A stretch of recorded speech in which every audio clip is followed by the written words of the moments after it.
열심히 살아온 평범한 사람이 어느 날 사기꾼을 만나 사기를 당합니다. 평생 모은 돈을 잃습니다. 그저 그 사람을 원망하고 저주하면서 하루하루를 지냅니다. 분하고 억울하고 잠을 이루지 못합니다. 밥도 넘어가지 않습니다. 그런데 이상합니다. 왜 이 큰 세상에서 수많은 사람들 속에서 하필 그들을 만나 이런 고통을 겪는 것일까요? 이건 단순한 운의 문제가 아닙니다. 우연의 일치도 아닙니다.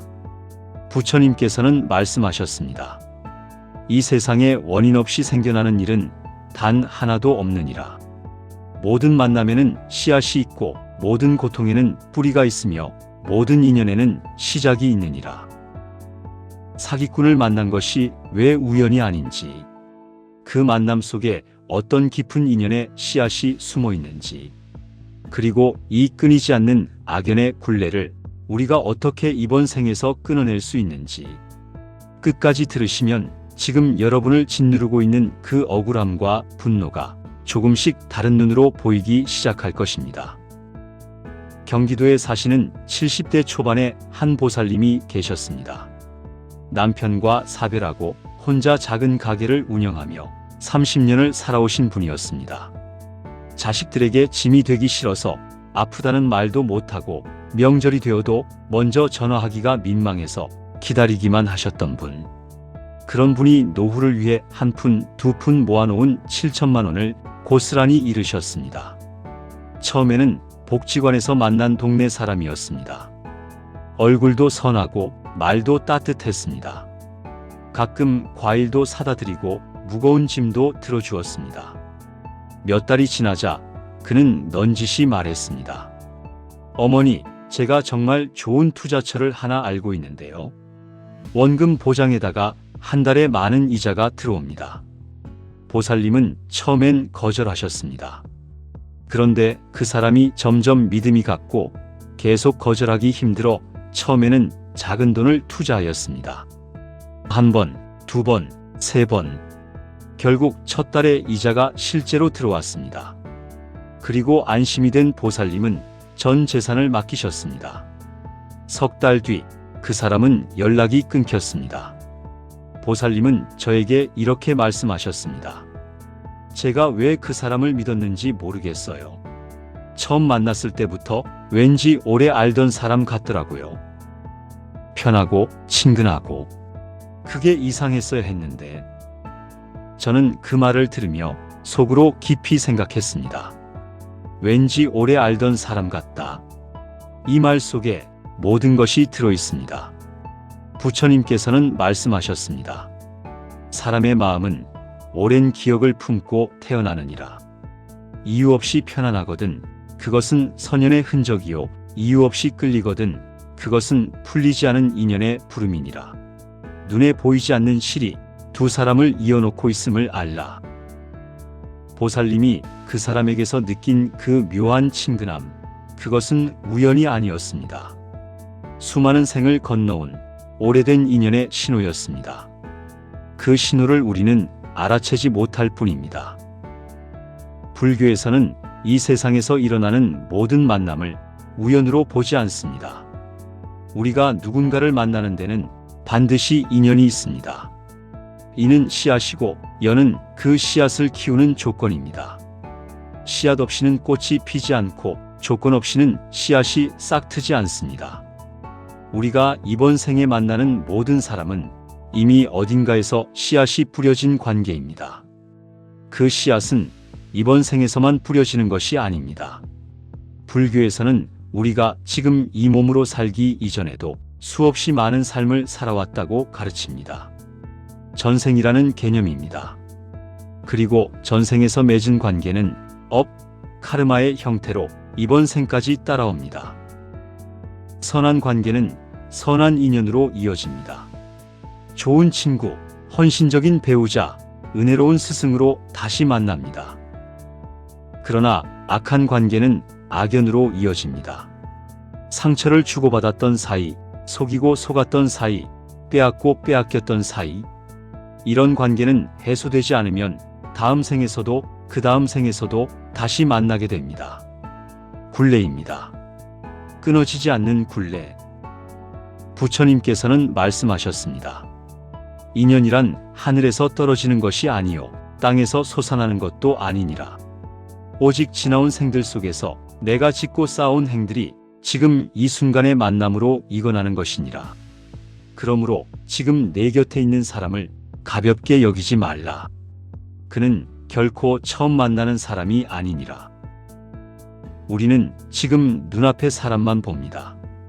그러나 그 사람과 나 사이에는 수많은 생에 걸친 이야기가 흐르고 있습니다. 그 이야기를 이해할 때 비로소 이 만남의 무게가 느껴집니다. 전생의 빚을 갚으러 왔다. 이 말을 처음 들으면 어떤 분은 거부감을 느끼실 수도 있습니다. 내가 무슨 죄가 있다고요? 나는 당한 사람인데 왜 내가 전생의 빚을 갚아야 합니까? 맞습니다. 억울합니다. 화가 납니다. 그런데 잠깐 이렇게 생각해 보십시오. 사기꾼이 나를 속인 이번 생의 이야기만 보면 나는 분명히 피해자입니다. 그런데 인연의 흐름을 수백 년, 수천 년의 시간으로 넓혀서 보면 그 관계는 훨씬 복잡하게 얽혀 있을 수 있습니다. 어떤 생에서는 내가 그를 속였을 수도 있습니다.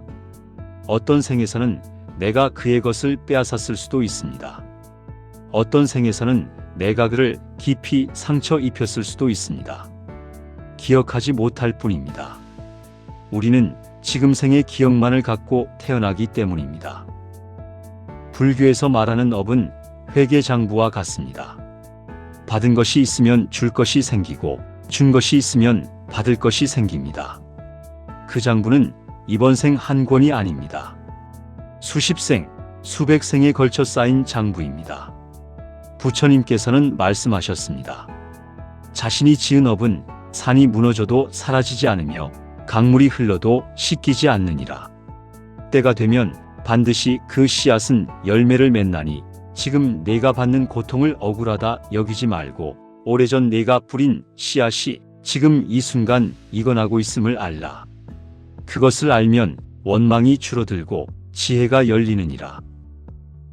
그러니 이번 생에 사기꾼을 만난 것, 그 고통스러운 만남 자체가 어쩌면 오래된 업의 장부를 정산하는 과정일 수 있습니다.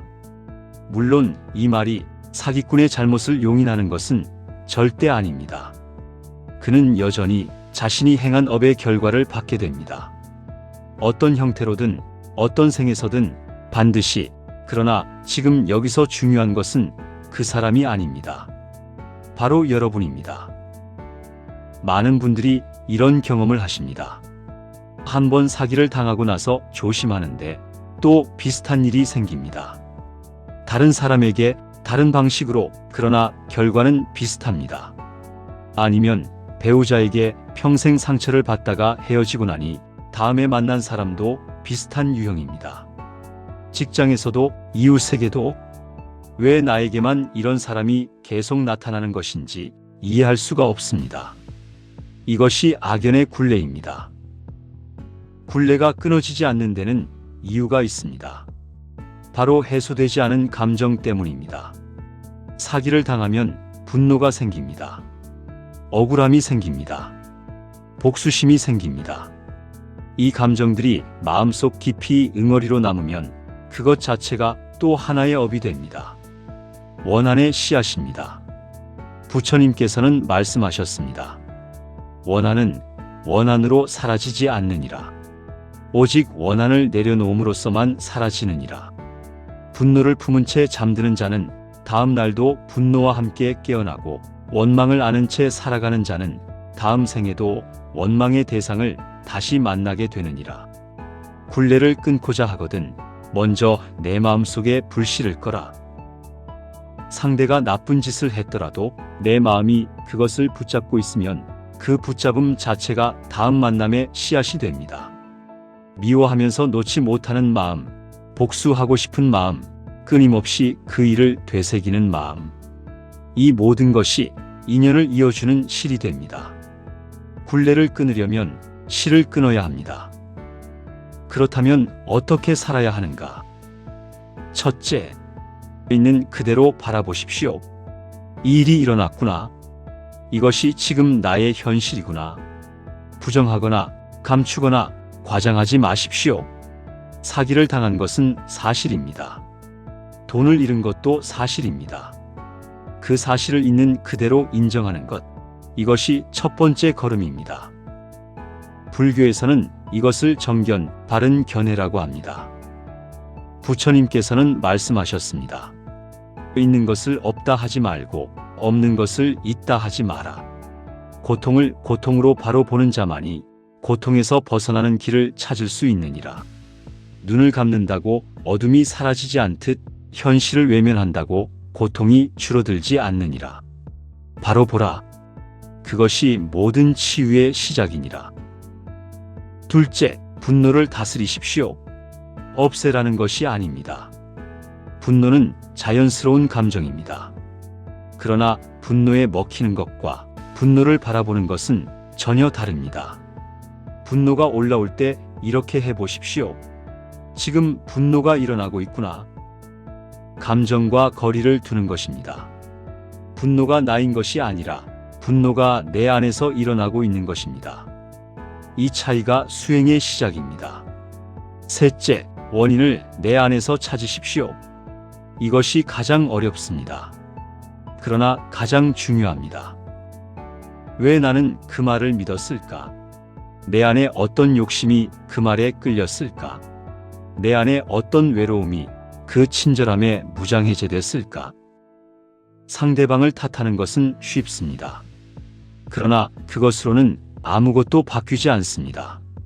내 안을 들여다보는 것, 이것이 업의 뿌리를 건드리는 일입니다. 넷째, 용서하십시오. 그를 위해서가 아니라 나를 위해서. 용서는 상대방에게 주는 선물이 아닙니다. 용서는 내가 나에게 주는 선물입니다. 원한을 품고 있는 동안 가장 고통받는 사람은 나입니다. 그 사람은 아무렇지도 않게 살고 있는데 나만 매일 밤 그 기억을 꺼내 들고 괴로워합니다. 이것은 내가 나 자신에게 하는 폭력입니다. 용서는 그래도 된다가 아닙니다. 용서는 나는 더 이상 이 고통의 감옥에 있지 않겠다는 선언입니다. 불교에는 참으로 놀라운 가르침이 있습니다. 악연도 선연으로 바꿀 수 있다는 것입니다. 어떻게 가능할까요? 사기를 당한 고통이 나를 깊이 들여다보게 만들었다면 그 고통은 스승이 됩니다. 그 사기꾼은 내가 원하지 않았지만 결과적으로 나를 성장시킨 존재가 됩니다. 억울하지만 그것이 인연의 신묘한 작용입니다. 부처님께서는 말씀하셨습니다. 나를 힘들게 하는 자가 오히려 나의 가장 훌륭한 스승이 될 수 있느니라. 편안함 속에서는 지혜가 잠들고 고통 속에서는 지혜가 깨어나느니라. 그러므로 너를 괴롭히는 인연을 단순히 원망하지 말라.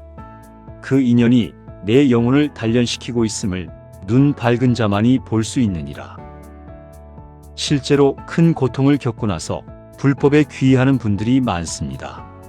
사업에 실패하고 나서, 사기를 당하고 나서, 이혼을 하고 나서 그 고통이 없었다면 결코 이 길에 들어서지 않았을 분들입니다.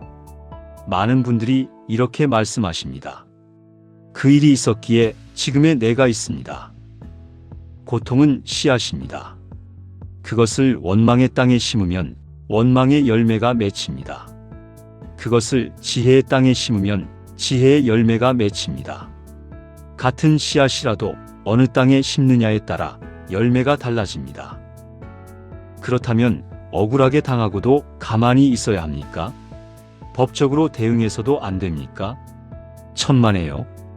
법에 호소하는 것, 피해를 알리는 것, 정당한 방법으로 잘못을 바로잡으려는 것, 이것은 올바른 행동입니다. 그것을 하지 말라는 것이 아닙니다. 단, 그것을 하는 마음의 상태가 중요합니다. 내가 당한 것이 억울하고 다른 피해자가 생기지 않게 하고 싶다. 이 마음으로 대응하는 것과 저놈을 반드시 망하게 만들겠다. 죽어도 속이 안 풀린다. 이 마음으로 대응하는 것은 완전히 다른 업을 만듭니다. 부처님께서는 말씀하셨습니다. 행동보다 중요한 것은 마음이니라. 같은 말도 자비로운 마음으로 하면 선업이 되고 증오하는 마음으로 하면 악업이 되느니라. 그러므로 무엇을 하느냐보다 어떤 마음으로 하느냐를 먼저 살피라. 마음이 씨앗이요 행동은 그 씨앗이 자라는 모양일 뿐이니라.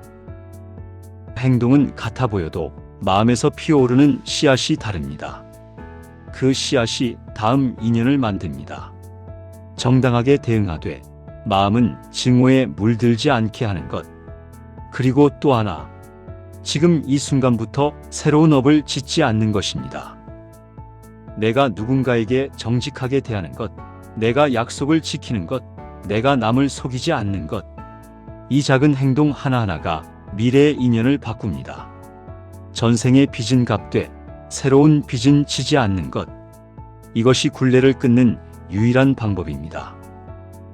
부처님의 전생 이야기 중에 이런 이야기가 있습니다.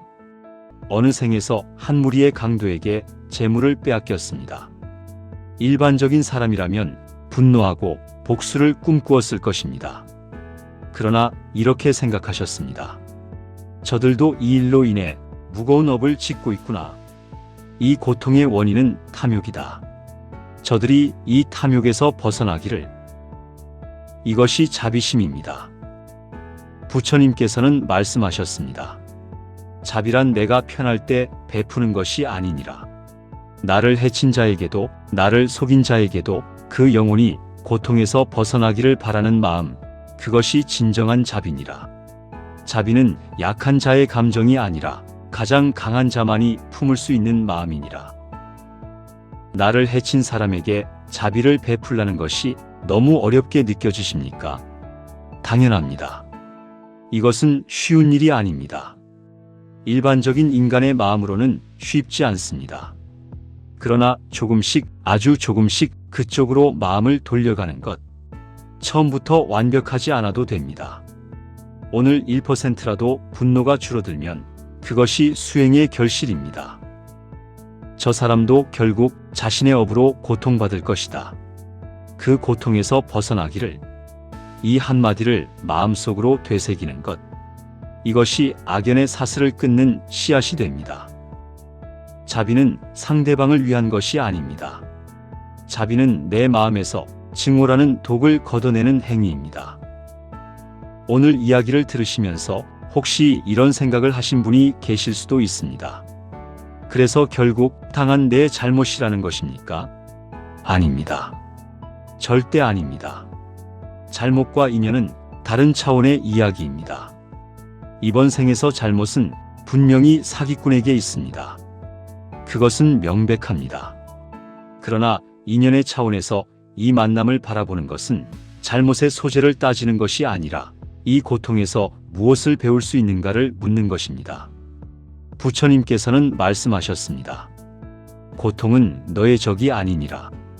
고통은 내가 아직 보지 못한 것을 보게 해주는 스승이니라. 고통을 피하려 하지 말고 고통이 내게 무엇을 가르치려 하는지를 물어라. 그 물음에 정직하게 답하는 자만이 고통을 넘어 지혜에 이르느니라.